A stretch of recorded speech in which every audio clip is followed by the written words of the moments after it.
Today we're going to talk about the lies, misconceptions of just the basics, man. I'm going to go through my family genealogy and just start from there because we got to build, we got to grow, we have to work from the most basic level and work our way up from there. Because what I've noticed is we're just lost as colored or black America, whatever you want to label it. Colored people living in a land called America. Amru Khan. Um, we're lost, man. So we just gotta get back to a basic understanding and stop letting foreign other people tell us that we're slaves. We're all slaves. We're all from Africa. And because you're already starting your mind off with a fucked mentality because you thinking some negative shit when your family was probably out here balling and ain't got nothing to do with none of that shit that was made up. That's his story. That's not your story. The mystery is my story. So you need to figure out the mystery and understand my story, not his story, because his story is a lie. So we're gonna get to my story today so I can break some things down so we can get past some of this mental blockage, because getting money, starting businesses, doing all this shit, man, that shit is cool. But if you ain't got the basic of understanding and you still living in the land of the lost, man, your growth will always be stagnant, man. And that's why I'm just trying to get back to the basics in life, man, because it helps you to grow and figure out, where you come from and really where you're headed to. So let's get to it real quick, man. So look, your grandparents, your great-grandparents, your great-great-grandparents, when they talk about them, they were slaves, they were sharecroppers. That's what we've been told. So look, in the these people, they were born in the late 1800s, so they obviously were young adults in the early 1900s, so they were growing up with Jim Crow and slavery. They couldn't own nothing. They couldn't do nothing, read, write, getting beat. This is what we've been told. And we have to dodge these hijacks and these misunderstandings and understand what was really going on. So when I was growing up, and I'm not blaming this on anybody, I think this is just what I'm going back to, our misunderstanding of so many concepts. You know what I mean? We just associate one thing with the other. So when we talk about farms, when we talk about that, we excuse me, we assume indefinitely that if a farm equals slavery, it equals, well, in this time, because look, we're going to be talking about like we said, the early 1900s. We're talking about Solomon Jones and Nanny Cole. That's where we're starting at today. We're going to assume, oh, okay, they were in the South. They were in East Texas, in Harrison County, Longview, Marshall, Texas, in that area. We would assume, oh, look. Sharecropping is a type of farming in which families rent small plots of land from a landowner in return for a portion of their crop to be given to the landowner at the end of each year. Different types of sharecropping have been practiced worldwide for centuries, but in the South it was typically practiced by formerly enslaved people. With the Southern economy in disarray after the abolition of slavery and the devastation of the Civil War, sharecropping enabled white landowners to reestablish a labor force while giving freed black people a means of subsistence. However, the system severely restricted the economic mobility of the laborers, leading to conflicts during the Reconstruction era. So that's what we're taught from history.com. And we're taught, all black folks were sharecropping. So let's see if that's really true for me. And I really hope that you go see what's really true for you, because, hey, you may have been dragged over here on a ship from Africa and beaten and whatever the fuck and enslaved for years and whatever. But that's not my history on this side of the family, and I'm gonna prove it to you. So look. Solomon Jones. Nanny Cole. She was born East Texas, Harrison County, rural Texas. Let's pull it up. Okay, this is Marshall. This is Longview. Based on the deed, which I'll show you, they're about 16 miles up, so right around here. But let me break this down to you a little better. Hold on one second. Let me pull this up. Bam. Okay, look. So they were on Route 5. The male Route 5. So here's a 5 right here. So this is male. Now, I don't know if this is exact, but I'm just taking what information I can muster up. So this is male Route 5 like we said on the map, 15, 16 miles, however far it was, northwest. And it'll say that here on the deed. This is where they at. This is the area of East Texas. I just want to give you a better understanding, so you know what we're talking about, man. We breaking it down. We're not speaking from some, excuse me, some like just some made up general narrative. Okay, so look, Solomon Jones and his wife Nanny Jones, during their lifetime that lived together, husband and wife, since their marriage 1901. Hold on one sec. There you go, right here. Marriage certificate, Gregg County, Texas. And as you can see, Gregg County is right here.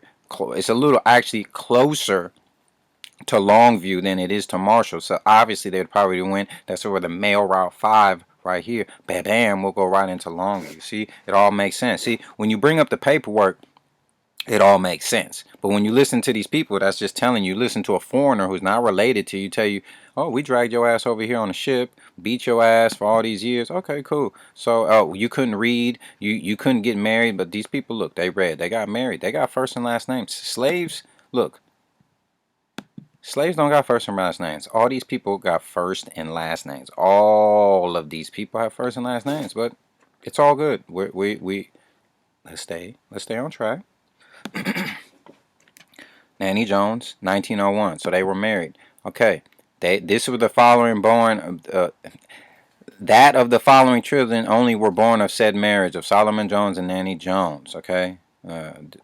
So look, Solomon Jones Jr., Cornelius Jones. I'm gonna talk about Cornelius because Cornelius was out here balling out here in I'm in Northern California right now as we speak. And I grew up in Oakland, California, because my family moved from East Texas to Oakland to work in the ports, and this man Cornelius was balling, and not only he was balling on a level so hard. And I gotta go. I'm gonna go meet somebody in a couple of days. I'm gonna interview them and get them somebody that was big in the music industry. Cornelius Jones influenced Master P on some underground shit. But I'm gonna put it all together and make a video of it, man. That's why you gotta know your history, man. Cause you out here living in mystery. You feel me? You gotta know your history, my story, as you're living in the mystery. You know what I'm saying? The mystery of some stupid history. You understand? So these were they kids. Bam. Okay, I just want to prove that to you. So when we go to the next document, so this is Solomon Jones, Nanny Jones. Let's go to the next document. Bam. Family deed. Let's pull this up. Let's read it. That's all we got to do is read. We could read them books in high school and believe all that stuff, but we don't spend no time reading and understand who we are. So this is March 1916. It's about 15 years after they got married. Okay, look. Where should we start at? Okay, bam, bam, bam, bam, bam, bam, bam, bam. They further announced that they agreed upon appraisal of the widow's interest, both as to the homestead and the life estates, that the property shall be divided into 2 equal portions. One shall go to the 4 older elders, children of the first wife of Solomon Jones, and the other portion should go to the plaintiff, Nanny Jones, and her 6 minor children, and that they had caused that said land to be surveyed, blah blah blah. Look, the land is 161 acres. But let me go in here. This line 106. So if you're a slave, look, you fresh out of slavery. 30 in 19. Okay, this is in 1915. But what, slavery is 60 years before? How do you even get this much? Who do you know got 161 acres right now? So I mean, what is really going on? I'm just trying to influence you to do your own genealogy, because when you do it, you find out things like this. And this is what my grandfather told me. He told me he worked on his grandmother's land growing up, and she had a lot of land. So he told me that, versus someone else telling me he's a sharecropper. How do we get from sharecropper to 100? To me, they don't equate. So this is just talking about how they split up the land to the 4 older children, and this is a fair division, and look, all the kids will get this land and on this plot, and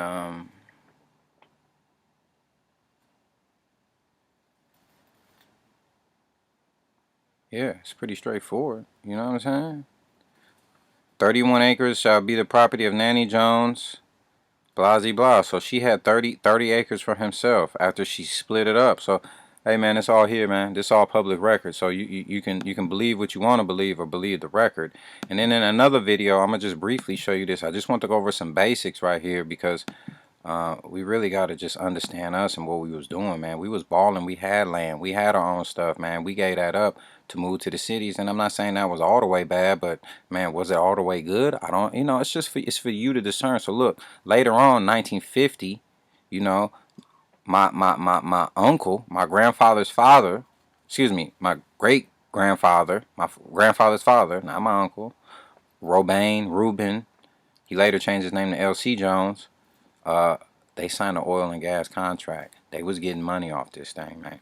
They was doing their thing, and I don't know if they got the amount of money they should have got. That's a whole nother thing. But they were successful with this land, man. It had oil on it. So we're gonna get on that into that on another, series. But we just breaking down the basic. And look, we all came from Africa. We all slaves, but just look at the basic names here.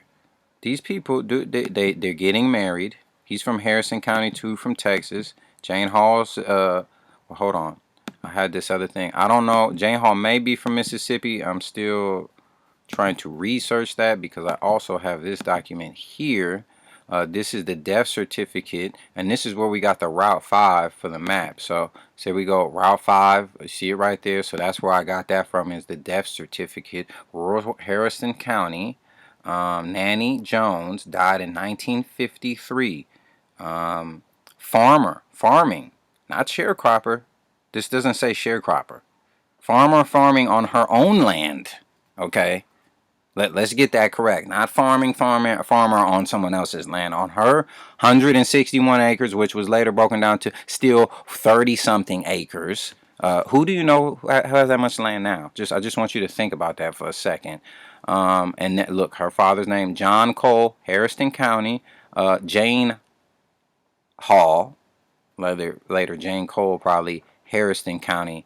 So there's some conflicting information. I'm still working on this, but this is always a work in progress. So I just want to break this down to y'all. And then also I want you to see this. So look, Isaac Cole from Virginia, 1826. This is definitely during so-called slavery times before the Civil War. Then you got Mary Cole. She probably had, this is her married name, so she probably a different name. But she was born allegedly in Arkansas. So how would a slave get from Virginia down to Arkansas to marry this woman? You just gotta think. We just gotta think. And then also when you pull European, because I have European family also, black and white. When you pull the European records, they're much more extensive. So if these people came from Africa or some other place, wouldn't they have more record of just about maybe this guessing? It would be more solidified, maybe. No, I don't know. It's for you to think about, man. I just want to, hey man, we just got to expand the mind, man. We got to understand what we was doing before, man. We was out here, we was doing things, man. 151 acres. We come on, man. Is that the story you was told in school?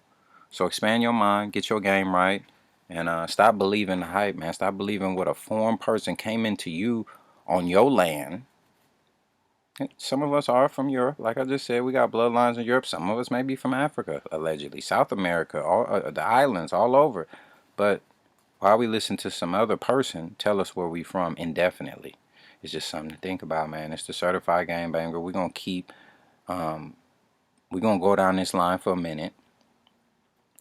Because we got to get to the basics, man, and understand what we was doing, man. So we don't fall victim to, when you can fall victim. I'm just trying to put this in this simple form. When people can tell you where you come from with no proof and tell you indefinitely what your family been through, you don't think you're going to fall for a business scam? You don't think you're going to fall for an investment scam? You don't think you're going to go get a bad job? Because look, your mind is not primed correctly, and we believe things that no one has really indefinitely proved to us, when we can just do some simple research. This don't take long, and we can prove, hey man, Nah, this motherfucker was no sharecropper. They was working on their own land, and when she died, the kids was still getting money through other contracts off the land, and they was living halfway on the other side of the country, man. Come on, man. Hey, man. I'll see you on another one. Tap in with me. Give thanks.